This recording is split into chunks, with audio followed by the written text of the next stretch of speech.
Joining us now, former governor of Virginia, leading candidate for president. We call him Governor McGenius because he was a great governor of Virginia. Terry McAuliffe. Hey, Governor, great to have you, man. John, great to be back with you, buddy. How you been? I've never been better. Happy Thanksgiving. I know you had your whole family back home and you have your son home for a couple weeks from the Marines. Yep. How is he? How was Jack? He was great. We had 4 of the 5 home. I still have one daughter overseas, but everybody was home. Jack safely back from Iraq, so we're very happy about that. And he's back out at Camp Pendleton. Loves the Marine Corps. Went to the Naval Academy, now in the Marine Corps, but just absolutely loves serving in the military. So we're just for every parent who has a child in a combat zone or military uniform, we're just glad everybody's safe. So happy that he's home, and I know I've met him several times. Boy, what a fine young man. In fact, I've met all your children. They're all just great, and they take after their mother, John. I was going to say that, but I figured I'd let you go there. I had a chance to visit, as you know. Dorothy told me she saw you the other night. Yes, former First Lady, and we had a chance to talk a little bit, and just a delightful woman, as you know. I think so highly of her. But Thank you. Well, and she's now heading up this big effort, as she just was such tremendous work in Virginia to make sure that no child goes to school without access to a nutritious breakfast. And we're so successful, became a national leader, that she is now, in fact, the national spokesman for No Kid Hungry and is really traveling around the country to show what we did in Virginia you can do all over the country. And, our test scores are up and absenteeism is down. I mean, she really, really leaned in, and very important. These kids can't learn, John, if they go to school and they're just plain hungry. Yeah. And you get them a nutritious meal, and it just makes a better workforce. And one of the reasons why Amazon came to Virginia is we spent, 4 years building up our education system and really showing the world why we're the best state for business. All right, we got a lot to talk about. I want to start with Amazon. You laid the table for Amazon to come to part of their headquarters, come to Northern Virginia, but it's gotten a lot of criticism on the right and the left, both extremes, saying, look, too many tax incentives. A lot of people called it corporate welfare. What say you? Yeah, let me say, and listen, we worked hard on this. I submitted the bid in September of 2017. We put in the bid for Amazon. We put a lot of work together to put that bid together. The proposal had come back to me for the state to put all the bids in. I said, no, I don't want to do it that way. I said, if these communities want to be part of it, in Virginia Beach and Richmond, Northern Virginia, they all have to contribute. The state's not putting up all the money. And listen, I want to thank those communities. They came up. They put the money up. Virginia Tech. I invited all the public universities. Virginia Tech came in. And I think it was because of that collective approach. So, the bid that we put in, John, as you know, we put it in, was around $1.5 billion. As you know, immediately some states like Maryland came out. They were $5 to $7 billion. Mm-hmm. Newark was 9 to 10. I always felt we were going to get it. I had known the Amazon folks for a very long time. We had successfully won the Amazon Web Services. But listen, this is going to be, I talked for 4 years about building the Virginia economy. I now say it's built with what we were just able to do with Amazon. It will help the entire state. It was very important. But let me just say, the people, this was a 4-year effort. Why did we get Amazon? I say it was a 4-year effort. I think, John, as you remember, we put a record amount of investment in education, $1 billion in pre-K through higher ed, $850 million of that pre-K through 12.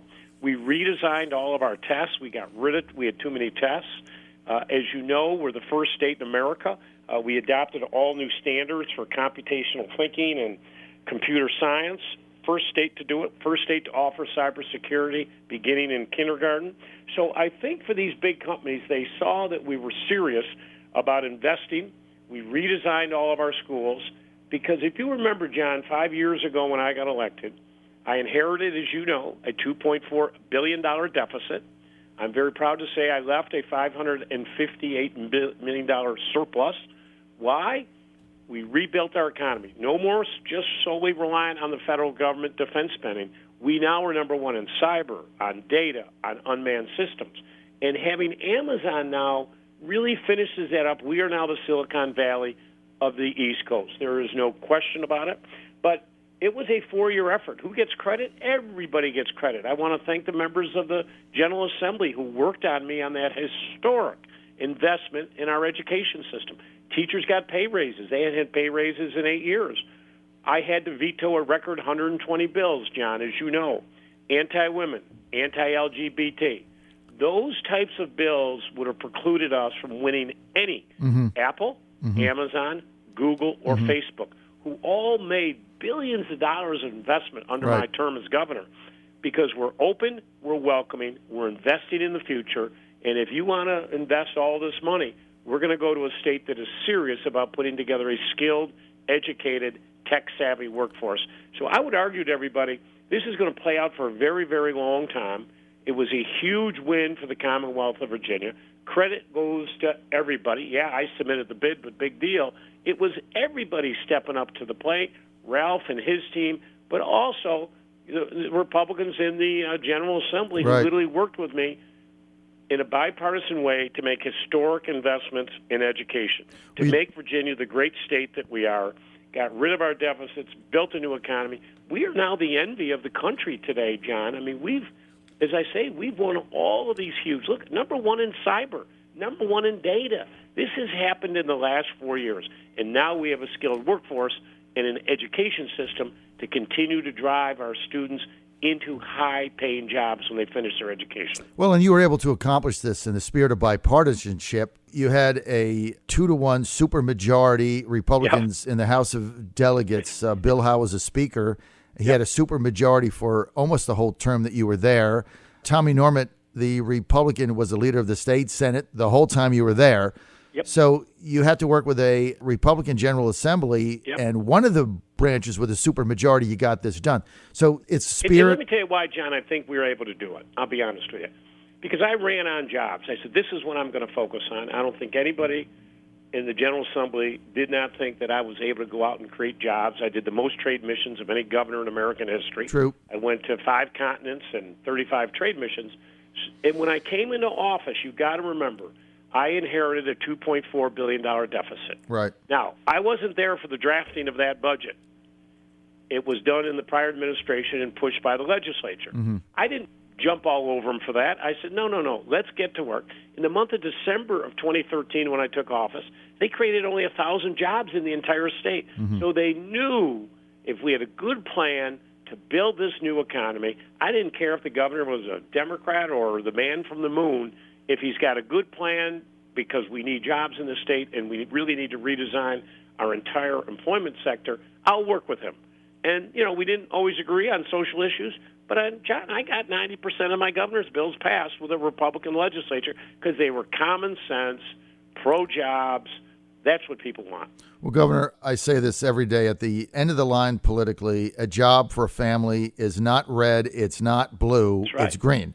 And if you can provide people with a better opportunity and a better future and give them jobs so they can take care of their families in a better way and go to a movie on the weekend, you're going to be successful. It doesn't really matter what letter is next to your name on the ballot. Let's talk about your political... Let me just say one other thing, John, and don't forget, every city and county in Virginia, their unemployment dropped. And in most of the rural communities, it dropped over 50%. So when I talk about them, and I really worked hard, I traveled to Japan to bring out manufacturing for Southwest Virginia. You go down to Danville or Martinsville and you bring in 100, 150 jobs, that's a big deal. Right. So my point is, it's not only Northern Virginia and the cyber and all that, but I made sure that all of our community colleges, Danville Community College, is now a cyber center of excellence for their community college. So now, I don't care where you live in Virginia, you can get a great education and you can get a great job. I don't care if you're rural or urban. Everybody benefited over the last 4 years, and that's very important. Okay, so you're the jobs governor, and as you know, I've gotten myself a lot of criticism for backing you over this period of time. By the way, had you gotten Medicaid expansion done, you would have had another $5 billion in Virginia, but I'm not going to go there. Listen, so another thing, I put it in my budget when I left office, and, it was about $360 million of money, and this is very important, of money that the state could use that they was being spent where federal dollars would have paid for it. As you know, you and I discussed this a long time. I tried for 4 years. Unfortunately, the Speaker of the House, Bill Howell, said it will never happen as long as he is Speaker, as you know. The good news is he left, and we picked up 15 House of Delegates. And I'd worked before I left office to get the hospital provider tax done. Right. So it never would have cost the state a penny, John. And we were able to do it. And as you know, 400,000 people would have gotten health care. But we were forfeiting $2.2 billion a year. Now, I started my first business at 14. I've started dozens of companies. Right. You have an opportunity where I have to pay this tax money in, but you're going to give me 100% back? Right. The idea, John, that we did not do is, and I'm so proud of the great work that Ralph and the legislature were able to do to get this thing done. It should have been done 6 years ago. This was our money, and I structured it so that it would never touch the state budget, and it's very unfortunate. And the one thing I got to live with, John, is that there are people who are dead today because of political reasons who did not get this done. And that woman did not get the mammogram screening that she needed, even though we paid for her to get it. But that's the thing that is really bothersome. And this is what is wrong with politics today. They, as I say, doesn't matter on jobs or D or R, but common sense. And look what we're doing. We've now got it done, but we should have done it 6 years ago. And those people who fought it have a moral responsibility that there are people not alive today because they played political games and they were scared of the Tea Party. And, John, that's what's wrong with politics today. Do the right thing. You're on the John Fredericks Radio Network. We're with former governor of Virginia, Terry McAuliffe. We call him Governor McGenius. He was a jobs governor when he was in Virginia. He's going to run for president. We're going to ask him about that in a minute. But I just want one more thing on Virginia, then I got to move on to the national scene. You were one of the most vociferous and zealous advocates of the Atlantic Coast Pipeline in Virginia. You were really the reason that it became a reality because you were steadfast in the face of a lot of criticism on the left because you said it's the right thing to do and it brings jobs. Do you regret that decision? Yeah, I don't know if I was the most boisterous, but here's what I said as governor. I supported the Atlantic Coast Pipeline because, most importantly, I really was concerned about unemployment in our rural communities. We have lost through the decades coal, textile, furniture, tobacco, textile. So we need to replace those, John, with new manufacturing opportunities. The only way you can do it, and I can tell you, I lost two major prospects as governor, several billion-dollar projects that manufacturing that I had recruited to come to Virginia, but I could not get the energy. I could not give them the gas because we had no more future capacity in Virginia. And I don't think most people realize that. If you're going to help the Hampton Roads region, they are in dire need today of gas. So it is a capacity. But on the other hand, what I always said, most importantly, is if we're going to do it, you got to follow the regulations. We have to, A, do it the most environmentally sensitive way, and we need to protect our historical sites. So I was for it only on the first two conditions would be met. And here's the thing that I don't think people realize with the governor. There is no manner in which the governor can stop it. So you have regulations that go before the boards. Those regulations are determined by the General Assembly. Right. And as I always said, if Dominion comes in with a permit and they meet the regulations set out by the General Assembly, then they're going to get their permit. If they don't and it doesn't comply, then they're not going to get it. And if you don't like the process of them through the permitting, then you've got to talk to the General Assembly because they're the ones who, could you imagine me, John, as governor? They passed the regulations in the General Assembly, and I said, well, I'm not going to pay attention to those. I mean, they sued me when I had the legal right to restore 206,000 felons a right to vote, more than any governor in American history. I ultimately won that. But listen, so if we can bring the gas in, increase capacity, I can have a booming economy in Southwest and Southern Virginia and to help the Hampton Roads region, because we have no more capacity today to bring any large manufacturing facility to the Commonwealth of Virginia because we're done. And the only way we can do that is to bring in more natural gas. We are not fracking it in Virginia, contrary to what a lot of people say. It is coming in. It will be used in Virginia. A lot of people said, it's going to be exported overseas. That is not the case. It's going to be used here. But it's got to be done environmentally right, and it's got to protect our historic sites. I am not for any pipeline that would do any cause harm to the environment, and that's what the regulations have to determine, and that's the process they have to go through. Governor, how do you feel about Dominion's renewable energy, solar and wind commitment after the rate freeze ended? Do you think that was the right thing for them to do?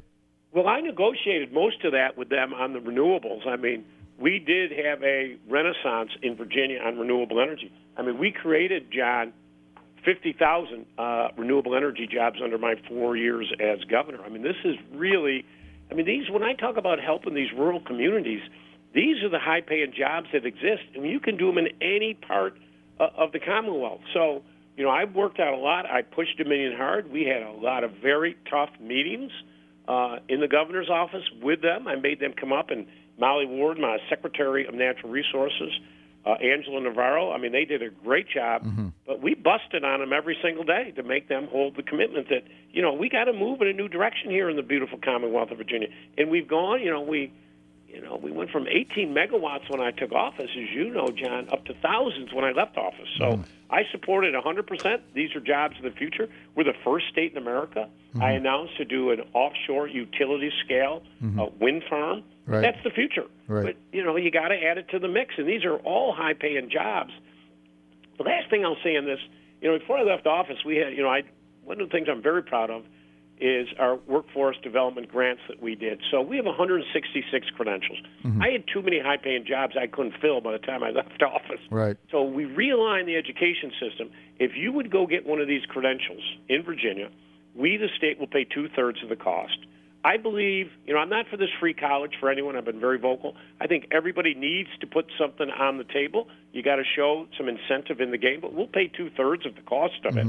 And before I left office, we had a great event out by Wakefield, and we had 16, 18 kids who went through this program to work on power lines. Right. None of them wanted to go to college, so they went and got this workforce grant. They got their credential. And, John, I was there to hand them their credential and their diploma, and every one of these kids walked off the stage with a starting job that paid $72,000. Yes, and look, now, that's transformative for people. That is transformative, and that's why I supported your governorship and your candidacy, because it's about jobs. It's not about all these social issues that Cuccinelli was getting involved in, and all that nonsense. And he's John, what you do at home is your business, not mine. Exactly. So look, now you were the jobs governor, no question about it, and I supported you on that, as you know. Alexandra Ocasio-Cortez, the new congresswoman from New York, is an avowed socialist. Your buddy, Tom Perez, head of the Democratic National Committee, said that she represents the future of the Democratic Party. Governor, you're a Democrat, a pro-jobs Democrat. If she's the future of the party, Governor, where does that leave you? Well, I think, and I think you just saw that in the last election where we got 8 million more votes in Congress than the Republicans. Astounding. We will end up picking up 40 House seats. That's not my question. We've already been over that. Where does this leave? Where does this leave Terry McAuliffe? What was our message in the campaign? It was about health care, about jobs. So the message that I lean on every day, I believe, is the message of America, but I think it's the message of the Democratic Party. Everything I did as governor, we were a red state 5 years ago. Today we're a blue state. Why? Because you and I talked. We focused on jobs, made ourselves open and welcoming, and a really tech-savvy entrepreneurial education system, and a healthy workforce. That's the message. But there are other people, just as in the Republican Party, people have different views. But I am steadfast, John, in my belief of where the Democratic Party has to go. I traveled to 23 states since I've left office. I went dozens and dozens of events throughout the country preaching what happened in Virginia, and this is where America has to go. Okay, so let's get to the caravan, the 10,000 migrants there coming through Tijuana. If you were I president... think we're down to 1,000, John, aren't we? There's 10,000 total. There's 2 caravans behind them. Yeah, most of them have gone, They're gone, Governor McAuliffe, but they're gone because President answer. Trump said you're not coming in. That's why they're leaving. But what is your plan if you're president? Do you build a wall or do you just let everybody come in? No, it's not that simple of a choice. But first of all, the wall is a waste of time. Why? It's never going to happen. Let me finish. And first of all, when your buddy Trump ran, Mexico is going to pay for the wall. Let's be very clear. That was his big. And who's paying for the wall? All of the people scream, Mexico is paying for. Well, Mexico's not paying for the wall. It's a joke. First of all, we have very good border and customs folks down there. I was very unhappy, as with a son in the military, and General Dunford, General Mattis, and others. Very unhappy that we sent these 5,800 troops down there. We have a very good system for our Customs and Border Patrol. They can handle these situations. We got to keep our border very secure. John, I'm a 100% believer in that. We got to secure that border. They do a very good job down there. We probably need to add some more administrative law judges to deal with these asylum cases and go through that. But listen, these folks are very professional. And, they're able to secure the border. Sending the military in was a total waste of time, a total misuse of our military. Don't take my word for it. Take four-star generals who have been very vocal on this topic. But you got to secure the border, no question. I've always have said that. But also, John, let's be honest. We need a immigration policy in this country. Congress has kicked the can down the road way too long. They're afraid to take on the topic. Let's deal with it. Let's have a pathway to citizenship. We've got to deal with these DACA students who are in our country today. We've got to extend that. But listen, the wall. Now, listen, what I'm very concerned about, and I know he's your friend, but yesterday was so confusing. He talked to the Washington Post. Basically said, I think we might get. And by the time he did the political interview, no, we're going to shut the government down over the $5 billion for the wall. Now, I can tell you this as the former governor of the Commonwealth of Virginia. You shut our government down, it is devastating I agree with that. to the Virginia economy. It is the worst thing. He should not even threaten that. No, he shouldn't do it. Absolutely. It chills through the defense community and absolutely. everybody who does business with the defense community. Waste of time. But listen, Schumer had an agreement. If you remember last year, they had an agreement on the table, and Trump walked away from it. I think Miller and the other folks inside the White House said no. He and Schumer shook hands on a deal for more border enforcement. And Trump said yes. And then, I'll be honest with you, John. I used to serve as the chairman of the national governors. I would meet with the president. We would talk on immigration, on health care, on infrastructure, on Virginia defense. We'd come to an agreement. 24 hours or later, without any warning, reverse course, walk away, and give you no reason. Mm-hmm. Mm-hmm. Well, look, I think the president is determined to get a wall. Certainly, even threatening a government shutdown is a waste of time. It isn't going to happen, and even if it does, it's a complete disaster for everybody concerned. And this is my thing. But John, here's the thing. You guys love to play this. Go ahead. Listen, why did the Democrats win? I think healthcare was by far the number one issue, and because of all the shenanigans they did of trying to replace ACA. Individual mandates go away in January of next year. Right. He's affected the cost-sharing subsidies. Right. Premiums have gone up. Right. I mean, I've seen reports in Virginia, and one certain policy has gone up 62%. We got to stabilize it. There's no question we had to fix it. But that was what we ran on, and that's why over 8 million people came out more, voted for us, than voted for the Republican candidates. This immigration, this is it for him. This is the stitching that nets together, brings everything together for his politics. The politics of fear, division, his caravan with all of these criminals and rapists. Yeah, they are. This all went on before 85%. Then he was totally silent. 85% of them are males without children. We got to deal with a secure border. But, John, we have a much bigger issue in our country today. I'm concerned. You saw GM, thousands of people laid off. I've been against the president on his tariff policy. I differ from a lot of the tariffs had nothing to do with the layoffs, Governor. I was for TPP. Hillary was wrong. Bernie was wrong. Trump was wrong. We have got to have. Look at the success we had in Virginia when I was governor on our trade. Billions and billions of dollars. I can compete against anybody. Yeah, but you did smart trade. Governor, you did smart trade, not dumb trade. All 11 countries, we, United States of America, are now out. I can beat anybody. Just give me a fair trade deal. We're going to win. Well, that's because you negotiated good trade deals before Trump. We were getting screwed by everybody, Governor, and you know that. Let's get to Saudi Arabia. Khashoggi, you talk about jobs, millions of dollars on the table, could be up to $450 billion. They got a memorandum of understanding. The president says, yeah, maybe he did, maybe he didn't, probably did. Anybody that follows this knows that MBS. No question. There's no question, okay? No question. They can't do anything in Saudi Arabia without MBS signing off on it. Correct. So whether he engineered it or signed off on it, same difference. So if you're president of Saudi Arabia, do you cancel arms sales? What do you do? You cancel the arms sales. You put very tough sanctions on them. You can't do it. But if I had the ability, I'd go over and arrest the guy and put him in jail. He ordered a team to go over and murder. I've actually seen some video, which I won't even mention on the radio, of what they did to this man. It is unbelievable, and it was ordered from the top. We cannot allow this to happen. And listen, John, we are a net exporter of energy. It's not like the old days with Saudi Arabia. Right. It isn't. We are a net exporter of energy. We are bigger and better than Saudi Arabia, and we should not allow this little country over there who no longer can dictate to America. And for years they did. Those days are over, and when you murder somebody, I don't care where you are in the world, you should be held accountable. When are you going to make your decision I agree to with run? Lindsey Graham. Lindsey Graham has been Senator Lindsey Graham has been very tough on this. Mitch McConnell yesterday, the Senate leader, came out yesterday. This guy's a murderer. He went out and ordered this to be done, as you say.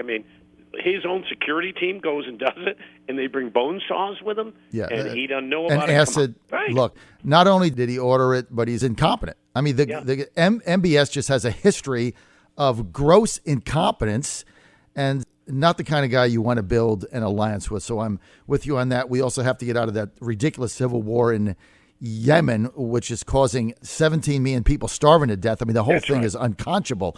Now, when does Terry McAuliffe make his decision to run for the Democratic nomination for 2020 president? Well, John, I'm seriously considering it. I have to, and we'll make a decision the first quarter of next year. What is the pathway? You look at Iowa, you're not going to win Iowa, right? It's just not going to happen. Then you get to New Hampshire, you got to deal with Beth Warren. You got to deal maybe with Sanders. They're kind of the hometown people. So you got to deal with them in New Hampshire. If you don't win that, now you've lost Iowa and New Hampshire. Then you go to South Carolina. Yep. 0 for 2. What's the McAuliffe pathway? Well, you're making the exact argument many of my top advisors make to me, but I'm trying to figure it out.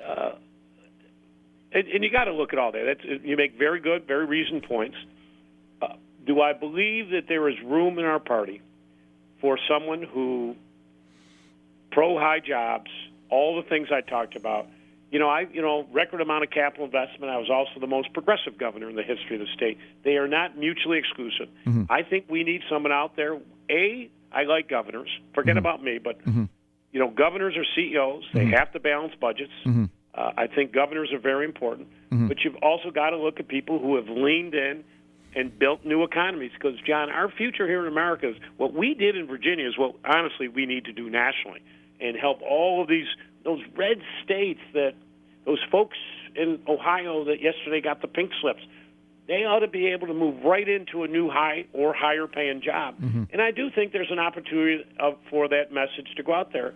And I want to make sure, and a lot of people are making promises, that I just don't think are realistic. If I'm going to tell you I'm going to try and get something done, John, I'm going to try and base it on knowledge and fact.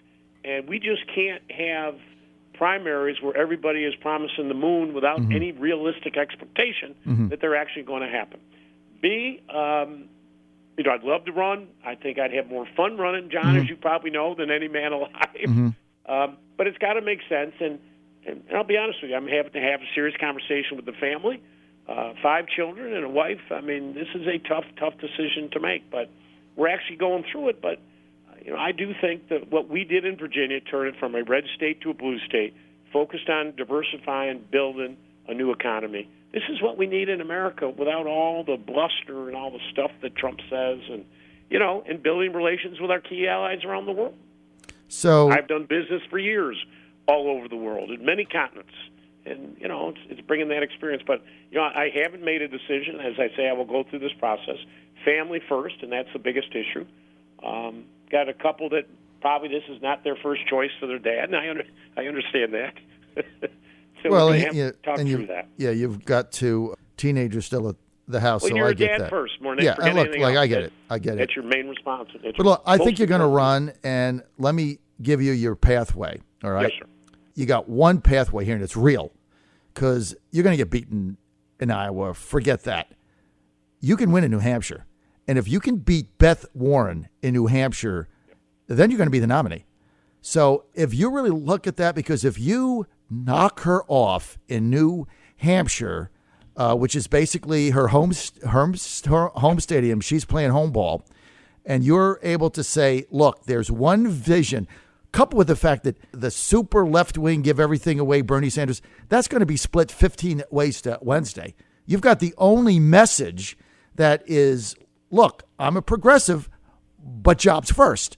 You've got the only, you got to be the only one saying that. If you beat Warren in New Hampshire, that's important. if you're going to be the nominee. And I tell you, look, you got to remember, look in Virginia. When I became governor, our port was bankrupt, out of business, and now we're one of the most successful in the country. I just got the dullest man of the year the other day for United Airlines was going to leave Virginia. 35,000 jobs lost. We saved that. And nice deal that I worked with the General Assembly. So, someone who can get people want results. They're tired of all this other stuff. Get things done. That's what we elected you to do. Quit barking and whining and complaining and do your job. So the bottom line is, you're my friend. I'd like to see you run. And I think if you do, when you beat Warren and everybody else in New Hampshire, you're going to be the nominee. But I don't want you to be the nominee because I'm involved with Trump 2020, and you're the only candidate out of 50 that I don't want to run in opposition to, because you're the only Democrat that has a legit chance of beating Trump. So actually, would you I hope you switch lose. to come over and work for me, John? No. I'm a true believer in the president and his policies. But absent of Trump, you can call me. You got my number. All right, well, that's a good concession. We got we've made progress today. So I hope you don't win, because I think you're the only Democrat out there. I think you would give us the toughest battle. That's just my view, and I think the president believes that as well. Could you ever imagine that debate?